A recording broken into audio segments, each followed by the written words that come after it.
SIR সংঘাতের আবহে দিল্লি যেতে পারেন মুখ্যমন্ত্রী মমতা বন্দ্যোপাধ্যায়। গতকাল আপনারা জানেন যে রাজভবনে চা চক্রে সাংবাদিকদের সঙ্গে কথোপকথনের সময় একথা জানিয়েছেন মুখ্যমন্ত্রী।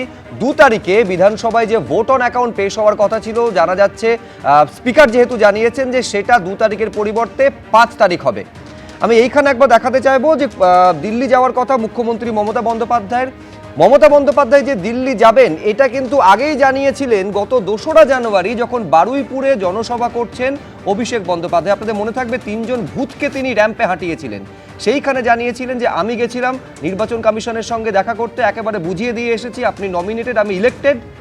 এবার মমতা বন্দ্যোপাধ্যায় যাবেন। সেদিন কি বলেছিলেন অভিষেক বন্দ্যোপাধ্যায় দেখুন। আমরা গত পরশুদিন ইলেকশন কমিশনের অফিসে গেছি দিল্লিতে। আমি জ্ঞানেশ কুমারকে বলেছি কত বাংলাদেশি বাংলা থেকে বাদ দিয়েছে আপনি তালিকা প্রকাশ করুন। করতে পারবেন? করতে পারবেন? তালিকা প্রকাশ করতে পারেন। উল্টা আমার দিকে আঙ্গুল তুলে কথা বলছিল যারা সাংসদরা ছিল। ওরা ভেবেছে তৃণমূলের লোকেরা আসবে, একটু জোর জবরদস্তি চোখ দেখিয়ে কথা বললেই এরা ব্যাকফুটে চলে যাবে। বাঙালি কি বুঝিয়ে দিয়ে এসছে, তৈরি থাকো। আজ অভিষেক ব্যানার্জি গেছে, পরে মমতা ব্যানার্জি যাবে, তখন কে বাঁচাবে? পালানোর পথ খুঁজে পাবে না।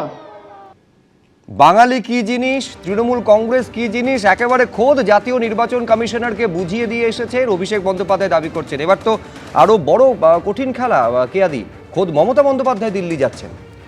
দেখুন, বাঙালি কি জিনিস বা মমতা ব্যানার্জি কি জিনিস সেটা কিন্তু বাংলার লোক তথা ভারতের লোক হাড়ে হাড়ে বুঝেছে। যেভাবে ফাইল ছিনতাই করা হয়েছিল ইডি রেড চলাকালীন সেটা বুঝে গেছে। এছাড়া তোলাবাজি, সিন্ডিকেট রাজ, গুন্ডারাজ, এইরকমভাবে আগুন লাগানো, এগুলো সব আমরা দেখে নিয়েছি।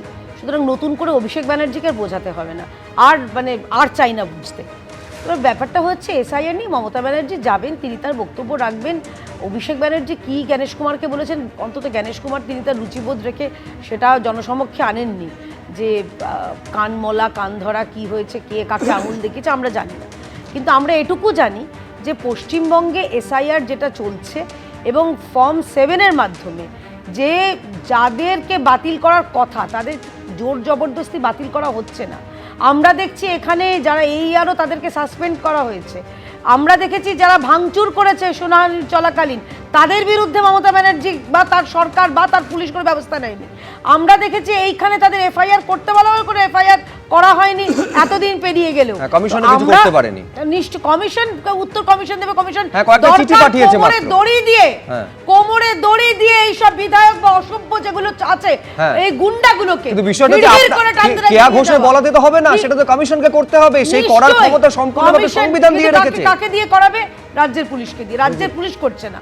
এরপর যদি পরবর্তীকালে কমিশন কি করবে জানি না, কিন্তু কেন্দ্রীয় বাহিনীকে দিয়ে যদি এই গুন্ডাগুলোকে না গ্রেপ্তার করানো যায় তাহলে পশ্চিমবঙ্গে অন্তত ভোটের বা ভোটারদের এবং যারা ভোট কর্মী তাদের নিরাপত্তা নিয়ে আমরা চিন্তিত। তাই কমিশনের কাছে বিনম্র অনুরোধ, এবিপি আনন্দের স্টুডিও বসে বলছি, আপনারা যারা ভোটার, বিশেষ করে বিরোধী পক্ষের যারা ভোটার, যারা ভোট কর্মী, যারা ভোট দান কেন্দ্রে যাবেন তাদের নিরাপত্তা সুনিশ্চিত করুন। কারণ তৃণমূল সরকার যে গুন্ডাগিরিতে নেমে এসেছে, এসআইআর শুনানি চলাকালীন যেভাবে গুন্ডাগিরি করছে এবং ওরা খুললাম আমি সব বুঝলাম কেয়াদি, কিন্তু আপনার অনুরোধ কি আদৌ জ্ঞানেশ কুমার কানে তুলবেন? আপনার দলের রাজ্য সভাপতি টাইম অ্যান্ড এগেন বলেছেন দিল্লিতে বসে থাকলে হবে না, আপনি কলকাতায় আসুন, ট্রামে চড়ুন, মেট্রোয় চড়ুন, দেখুন এখানে কি পরিস্থিতি। আমি বলছি হাজার আবেদনের পরেও কিন্তু ছবিটা বদলায়নি। কমিশনের যাবতীয় প্রস্তুতি এখানে জাস্ট মুখ থুবড়ে পড়ছে। এবং এই আলোচনাতে রাখবো যে ভোগান্তি হয়রানি কোন জায়গায় সাধারণ মানুষের পৌঁছচ্ছে প্রতিদিন। হ্যাঁ, বৈশ্বনাথ চট্টোপাধ্যায়। মানে বিজেপি ইলেকশন কমিশনের এজেন্টদের কাজ করে, মানে ওরা হলো ওদের শাখা সংগঠন। ইলেকশন কমিশন বিজেপি শাখা সংগঠন। নাকে নল ঢুকিয়ে মানুষকে হিয়ারিং সেন্টারে নিয়ে যাচ্ছে, অ্যাম্বুলেন্সে করে স্ট্রেচারে করে মানুষকে যেতে হচ্ছে, বয়স্ক মানুষ কেউ হাঁটতে পারে না ধরে ধরে নিয়ে যাচ্ছে। প্রতিদিন সংবাদপত্রে এই ছবি বেরিয়ে, তারপর নির্লজ্জ দালালি করে বিজেপি তাদের একদম সেই বাজে ইলেকশনে কথা, হবে ওসব কথা কথা বলতে বলবে। হবে, বলতে দিন, এজেন্ট- বলতে দিন। এজেন্টগিরি করবে। কেয়াদি বলতে দিন, আপনি কাউন্টার করবেন। না না না না, এক সেকেন্ড দাঁড়ান, আমি দুজনকে থামাচ্ছি। আমি প্লিজ বৈশ্বনাথ এক সেকেন্ড, কেয়াদি আপনি যখন বলেছেন আপনার প্রত্যেকটা কথার মধ্যে বৈশ্বনাথ চট্টোপাধ্যায় কাউন্টার করার সুযোগ ছিল, আপনাকে ইন্টারাপ্ট করেনি, আপনি কেন ইন্টারাপ্ট করছেন? আপনার কাউন্টার করার থাকলে কেয়া ঘোষ আপনি আপনার টাইমে বলবেন, দয়া করে ইন্টারাপ্ট করবেন না।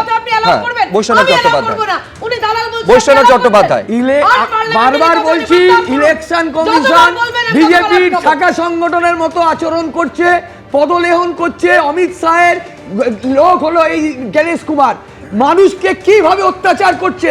1,36,00,000 লোককে লজিক্যাল ডিসক্রিপেন্সির নাম করে লাইনে দাঁড় করাচ্ছে, তার আগের লোকের নাম বাদ দিয়েছে। বৈশ্বনাথ, কত অত্যাচার বৈশ্বনাথ, করছে। আমাকে শুধু একটা কথা বলুন, বৈশ্বনাথ চট্টোপাধ্যায় আমাকে শুধু একটা কথার উত্তর দিন, মাইক্রো অবজার্ভারকে সপাটে চটটা কে কষালো? বৈশ্বনাথ দা, মাইক্রো অবজারভারকে সপাটে চটটা কে কষালো? বিজেপি যেটা করছে ইলেকশন কমিশন বিজেপি কষিয়েছে। মানুষের বিডিও অফিসে ভাঙচুরটা ফারাক্কায় কার উপস্থিতিতে হলো? ভেঙে যাবে একটা দিন, যে এটা আমি হাতে কলমে এই কাজটা করছি। আমি এই বিএলও 1 হিসাবে 9টা বিধানসভার দায়িত্বে আছি, আমি জানি কি অন্যায় কি অত্যাচার করছে ইলেকশন কমিশন। এমনকি এআরও ইআরও এবং সিও নিজে বলছে যে সব যখন এই ধরনের ঘটনাগুলোকে জনরোষ এবং মানুষের ধৈর্যের বাঁধ ভাঙছে, সেই কারণে এই ঘটনাগুলো ঘটছে বলেন না, তখন এই ধরনের ঘটনাগুলোকে এন্ডোর্স করা হয়।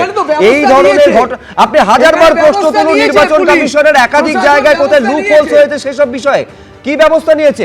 এফআইআর করতে বলেছিল মনিরুল ইসলামের বিরুদ্ধে, কটা এফআইআর হয়েছে আমাকে বলুন। প্রশাসন ব্যবস্থা বলুন না আমাকে, মনিরুল ইসলামের বিরুদ্ধে কটা এফআইআর হয়েছে?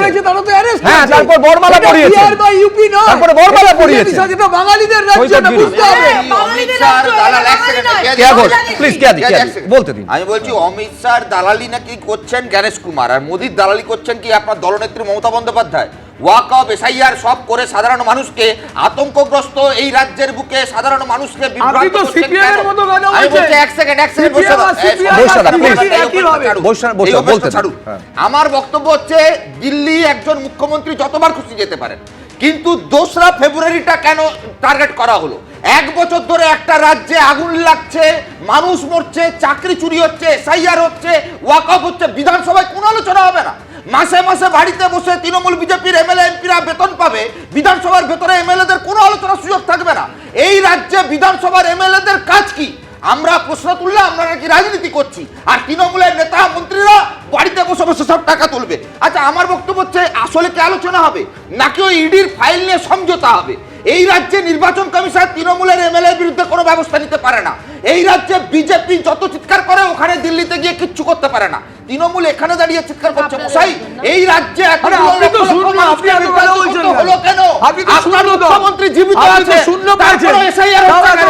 এই প্রশ্ন করলে শূন্য, আর আপনারা মানুষকে বিধানসভায় মুখ্যমন্ত্রী আনন্দ করে যাননি কেন? এবিপি আনন্দ, এগিয়ে থাকে, এগিয়ে রাখে।